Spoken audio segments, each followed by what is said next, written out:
the United States military began major combat operations in Iran.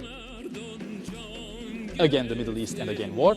But now war is not only fought in the fields, there is also an incredible propaganda war going on behind the scenes. I am Professor Dr. B. I followed American, Israeli and Iranian media throughout this process. I examined all the news there and tried to understand how this propaganda war was conducted. We are here with very interesting findings. At the same time, we collected data from 1,000 people from America, Israel and Turkey. We also tried to reveal how this whole process is perceived by the public. Unfortunately, a really interesting video is in front of you again. If you're ready, we're starting again. As a professor at a state university, through these videos, I am trying to convey what I know and see as much as possible. At the same time, we are trying to establish a science center for our financially disadvantaged youth with all our social media revenues. Therefore, if you subscribe to our channel, you can both be informed about future videos and provide a great contribution to us in realizing this dream. Now, let me quickly talk about the context, but I will keep it very brief, because I actually explained the context more clearly in the previous Iran-Israel video. But the thing is, Professor, there was something Iran called the axis of resistance, meaning it was producing these proxy wars which were quite successful until the 2000s. In fact, in some places, it even gained victories in these proxy wars against Israel. But after the 2000s, Iran lost almost all proxy wars. And this was very clear. Iran already knew that as these proxy wars were lost, the turn would come to Iran in the proxy wars. This was exactly what the other side was actually trying to do. And unfortunately, as of now, this war has spread to Iran in our day. But here, I think one of the first questions that should come to mind is this. Why is America doing this? What is America's strategy here? When we look at it in the American context, we see three reasons. But one of these reasons seems more plausible to most of us and also seems more realistic to me. But one of these three reasons is this: the complete breaking of the axis of resistance and the removal of Iran as an actor from the Middle East. The second reason, which I put in quotation marks, is that Iran's possession of a nuclear weapon would be very contrary to America's interests and would be an unacceptable situation. But of course, the issue of Iraq comes to mind here. It was said that it had nuclear weapons, it didn't, and it was invaded. Then nothing came out of it. But the third reason, which seems plausible to most of us, is this: energy. Now, Iran has the world's fourth richest reserves in terms of oil fields. Iran, which possesses these reserves. And one of the interesting things is this: just like Venezuela, Iran supplies most of its oil, that is energy, to China. Therefore, when we look at the essence of the matter, there is something like this for America. China's rise may now become irreversible. And the current opportunity window for America to gain the possibility of reversing this is to use its military power. And probably the strategy currently being implemented by Trump and America is exactly this. And unfortunately, this strategy does not seem to offer us peace or any good future. However, my main subject is how propaganda wars are conducted. So let's head home and I'll start telling you what's on TV. Now, when we look at Israeli state television, the clearest picture we see is this. This is being established as an existential threat, therefore. It does this in a very convincing way, actually. How do we know? We understand from the data. Now, let me give very brief information about this data. The rest will be below. We collected them on February 28th. We collected from 1,000 people in America and Israel. We remained at 650 people from Turkey. Exact figures will be below, because while I was doing the analyses, it was increasing 1, 2 more, and those increases somewhat reflected in my analyses. But it hasn't changed too much, 100%. Unfortunately, we couldn't collect in Iran. There are already a lot of problems with the internet infrastructure right now. Even when you look at the footage I have received, it's playing with interruptions. The communication infrastructure is quite damaged at the moment. I didn't experience such a thing in my previous video. So how do we understand that it is successful in this matter? Now, we gave this statement to Israel and to those filling out surveys in Israel. Iran is an important, significant thing for both the world and Israel. We said it is a major threat. Here I also divided the data into two. Those who vote for Netanyahu, meaning those who do not accept a dual-state structure like in Palestine, and those who accept a dual structure in Palestine, among those who are more oppositional. But you see this in both. Those who say 5, 6, 7, meaning those who agree, think that Iran is a major threat. 95% among those who vote for Netanyahu, an incredibly high rate. 84% among the opposition is also quite good. Therefore, Israeli public opinion, at least based on our data, let's say in all they discuss will be based on our data, has been largely convinced that Iran is a very big threat. America is also convinced on this matter. Again, I separated those who voted for Trump and those who voted for Kamala. When we separate the opposition and Trump supporters, we see the same thing. Those who responded 5, 6, 7 made up 79% among Trump voters and 62% among Kamala voters. So again, a large majority of the public in America is convinced. When we look at Turkey, I think we see a more realistic perspective. That is, 21% say Iran is really a threat. I don't think that way either. I also don't think that Iran is such an important threat worldwide. But as I said, what you always see on TV is the existential threat from the Israeli perspective. Similarly, the narrative that there's a terror regime, a terror state there, and they're preparing missiles that can hit anywhere in the world is ingrained in people's perceptions through television. Now, there is a two-layer discourse, Professor. First, for Israel, this is an existential threat. What's the second layer? In the second layer, then we must defend ourselves. What will we do to defend ourselves? We will make a preemptive strike. I mean, it sounds like attack and defense are unrelated, but they've positioned it very well. I will provide more clear statistics shortly. Of course, beyond these two layers, Israel has a third layer. What is that? In the context of international law, it claims that they have nuclear weapons, which is a nuclear threat. In other words, this is an existential threat to me. I am making a preemptive strike to defend myself. And what is the third?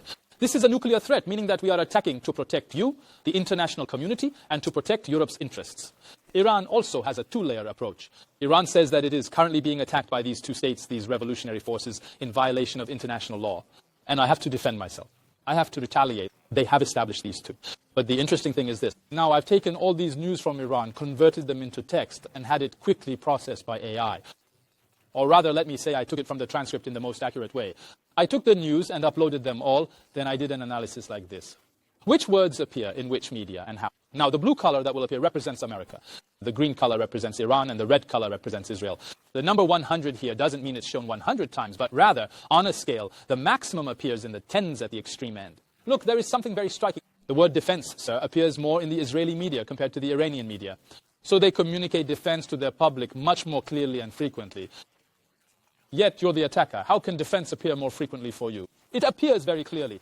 The only thing that appears more in Iran's local media compared to others is the words retaliation and revenge. In all other aspects, attack, for instance, America already portrays itself directly as aggressive, as a powerful force. Trump always describes it this way, you know, America is powerful, America has weapons that no one else possesses. That's why attack comes out highest in their media. But the fact that the word defense is used so frequently by Israel, even compared to Iran, I think is a very interesting finding. And unfortunately, one way or another, Israel is more successful in creating perception here. Why do I say unfortunately? Because frankly, I also think Israel is the biggest obstacle to peace in the Middle East. In fact, I'm one of those who believe the statement, Iran is a great threat to world peace and the world, is more applicable to Israel. Of course, there is something like this in America too, and it should be mentioned. America is again framing it as a battle between good and evil here. I will touch upon this a bit more later. American media is divided into two. So there is not a single media, not a single narrative. But the general Trumpian narrative is this. This is a battle between good and evil. It's always like Americans are on the side of good, the other side is evil, America brings good. You actually see this in certain aspects of the American media. Because the opposing side is presented to you excessively as a terror regime, as bad, as a radical dictatorship. Besides this, another interesting thing is this. I mentioned this in our previous video, if you recall. Israel doesn't treat the opposing side as an entire country, but rather as a regime. It says terrorist regime, enemy regime. It means that all of Iran isn't our enemy. There's a regime here that's our enemy, that's a threat. In fact, it does this again. One of the most frequently shown news is this. There are Iranians, for instance. There's an Iranian. Why you are negotiating? He says that these people should not be negotiated with. Look, he's Iranian speaking from Iran. By the way, they've also censored his face. He says, do not negotiate with them. They don't deserve anything. They treated us badly in every way. Look at what Israel shows to its own public. It says, look, Iran itself already wants us to intervene. Anyway, there is a majority in Iran that doesn't support this terrorist regime, I'm using quotes, in their language. They are kept there by force in an oppressive way. So what is Israel doing? It presents and frames its own mindset to its public, and we ask this as a statement in the survey. We asked for Israel as Israel. We asked for America with America. We said that the Israeli administration should use diplomatic options before the military option. Look, this is very sad in my opinion, because 56% of Israelis say no. I mean, it's a very large percentage. At least in America, there's a more reasonable behavior pattern based on our data. Only 11% of Americans say no. 78% say yes. So logically, diplomatic options should be used before military ones. But look, Israel has convinced its public so much with all these statements like Iran's oppression is terrorism and it's a threat to our existence that even such a reasonable discourse faces a large amount of no or disagreement responses. I found it very interesting. One of the statements we asked was this. It was like the current intervention, the intervention in Iran, will have positive results for the Iranian people in the future. There's an interesting point here. Now, 88% of Israelis say yes. I mean, an incredible rate, a very large percentage. They say, yes, it will have positive contributions. In Turkey, only 13% agree with this. So only 13% of our people say that something beneficial for the Iranian people will come out of this intervention. What's interesting here is that among Trump supporters, this rate is 65%. Among Harris supporters, it's 50%. But it's very interesting. Those who didn't vote, because there's a segment in our data who didn't vote in the previous election, but among them, only 30% agree. Again, 36% are undecided here. But it's interesting, in America, both the opposition and those in power have somewhat focused on the Iran issue, but they didn't vote. There seems to be a difference. Of course, the data needed to be analyzed much more quickly here, but I stopped here because we didn't have enough time. But there's something very interesting here. It's like there's a different opinion among the non-voting American public. I couldn't see this much in other parts, but it's very clear here. Let me also point out that we donate all profits from here to contribute to the Science Center for young people with insufficient financial means, and let's return to our video. Now, while Israel imposes a terrorist regime on the other side, Iran does something like this. I think I mentioned this earlier. It considers it as a whole. However, there is a separate group inside, even if small. Yes, even if not as high as the others, that separate group can also be targeted, rather than considering it as a whole regime. But Iran does it like this. A totalitarian regime, a Zionist regime, and an occupying regime. While explaining the attacks, they directly say this. When Iran announces the attack, it says, we sent our missiles to the occupied lands. In other words, it doesn't say Israeli lands, but occupied lands. Thus, it directly defines occupation clearly there. I mentioned it in my previous video here. Israel, Iran, during the initial period of these conflicts, the 12-day wars, Israel uses this against her. Israeli missiles hit Iran. Israeli missiles hit Tehran. They hit Tehran. But they don't say Iranian missiles. They say the missiles fell on Tel Aviv, or Iranian missiles fell on Tel Aviv. But look, they use active and passive voice. While framing, they show their own power, while the others seem to have fallen by chance. They continue to use this strategy in the same way. Again, there's something like this in Iran. When you watch Iranian TV, you see this. There are two speakers talking at the front. Of course, it was very confusing, but I tried to understand slowly by taking my time. There are definitely things in the background, like images of Israeli cities being hit and the smoke. They are trying to show this. Look, we are doing something. We are not staying silent. We are hitting them too. They hurt us, but they give the message to their people, we are hitting them too. Because in the background, there are always burning cities in Israel, not Iran. At the front, two speakers are talking again. The United States. The bases in those Arab states being hit, and they report it like this. Right now, sirens are sounding in Qatar, in Kuwait, and in Israel. Why? Because our missiles are hitting there, with statements giving morale to their people, showing their regime supporters that they are not idle. They are also causing panic there. There is an effect there. They are talking about our missiles. We asked about this as well. We provided a statement saying Iranian missiles are effective and asked the respondents how much they agreed with this. Very interesting, sir. The results here are also very interesting. 48% of Israelis say effective, 34% say ineffective. 50% of Americans say effective, only 14% say ineffective. Among Turks, meaning what we asked, only 24% say effective. This is very interesting. Look, if you step back and look, actually, we are the ones who approach Iran most positively in public opinion, but we think Iran's missiles are the least effective. But why do we think this way? If you ask why Americans and Israelis think they are so effective, the reason is actually this. All propaganda is based on this. In American and Israeli public opinion, you have to convince them that your intervention is reasonable. These are very powerful. Their missiles can hit anywhere. Their missiles are a very big threat. If they also have nuclear power, we're doomed, finished, dead. Therefore, Iranian missiles are understood to be much more effective than they actually are. There's such a perception in Israeli and American public opinion as well. Because among us, 24% think they are effective. When you look at the other side, those who think they are effective are almost at the 50% limit, even 48% in Israel. Oh, by the way, we also asked this to Israelis. We asked, are you worried that Iranian missiles might hit somewhere near where you are? There's a 66% participation rate, if you notice.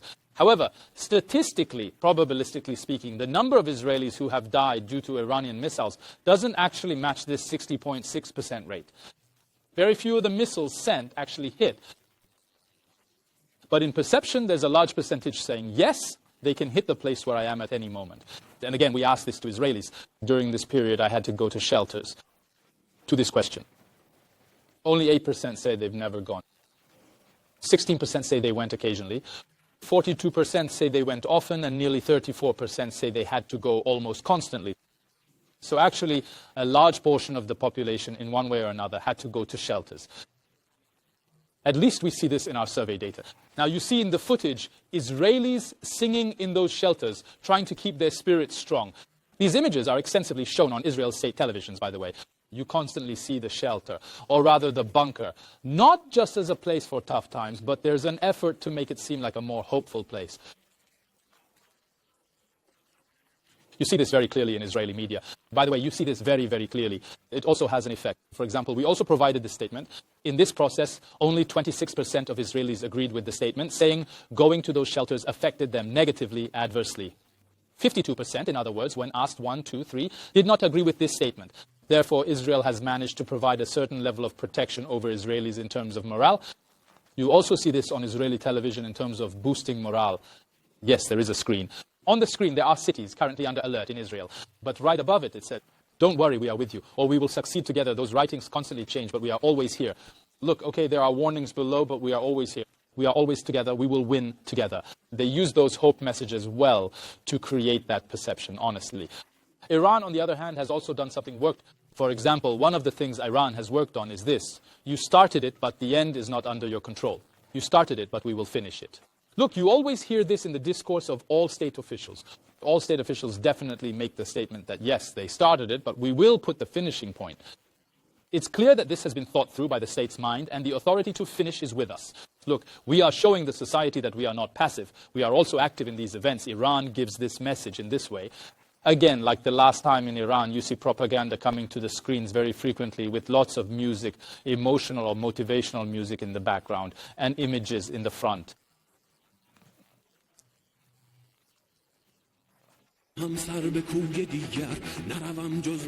Aside from this, Islam is heavily utilized.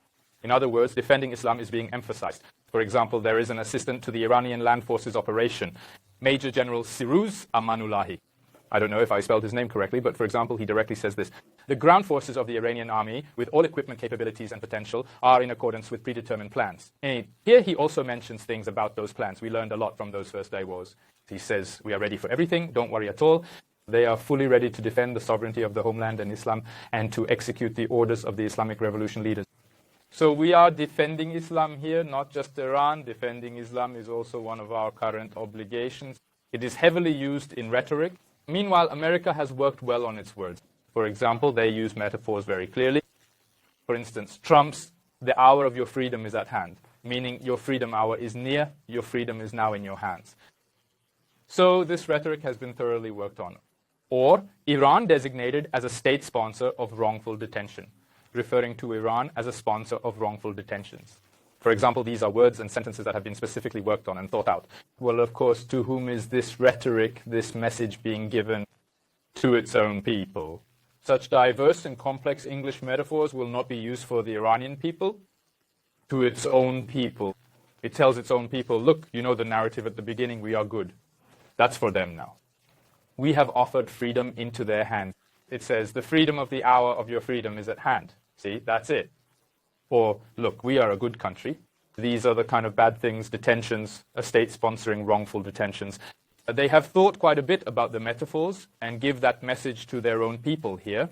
And it's evident that the perception towards Iran is clearly negative among both opposition and pro-government in America.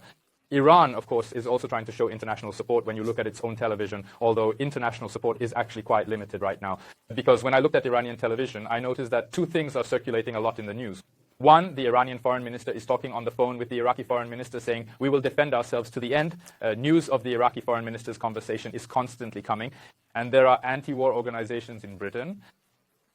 They have released separate statements. This is also constantly circulating. Look, those anti-war organizations in England, the United States, and the Zionist regime.